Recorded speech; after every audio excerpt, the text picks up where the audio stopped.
ఒక మానసిక రోగి స్థితి కనబడుతుంది వాళ్ళ ముఖ్యమంత్రిలో. బహిరంగ సభలో అయిన గదే, పత్రికా సమావేశంలో అయిన గదే, ఆఖరికి మీట్ ద ప్రెస్లో అయినా గదే.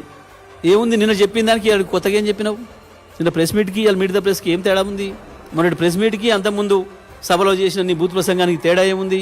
ఒక్కటంటే ఒకటికి ఇది ఓ వైవిధ్యం ఉంది, ఈ మాటకి ఇది చెప్పిండికి ఇది ఒక మంచి మాట చెప్పినావు అని ప్రజలు ఏమన్నా గుర్తు చేసుకోవడానికి ఒక పదం, ఒక అక్షరం, ఒక వాక్యం ఏమైనా ఉన్నదా? ఏంటిది? ఇంకా కేటీఆర్ గురించి వెళ్ళి అక్కసు పాపం ఎందుకు ఈయన పోతే జనం తెచ్చుకున్న జనమైనా చప్పటి కొట్టే పరిస్థితి లేదు.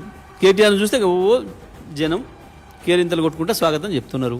ఆ అక్కసు ఎక్కువైంది, దాంతో మైండ్ దొబ్బినట్టుంది, అందుకని ఇట్లా మాట్లాడుతున్నాడు మెంటల్గా. ఏం మాటలు? ఏంటిది? అది ఏంది ఐటమ్ సాంగ్?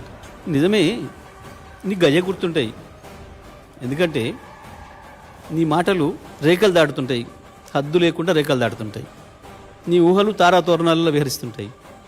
నీ రేఖల హద్దులు దాటే సంగతి తెలుసు, నీ తారాతోరణాలలో నువ్వు విహరించే నీ లీలలు తెలుసు, అన్నీ తెలుసు ప్రజలకి.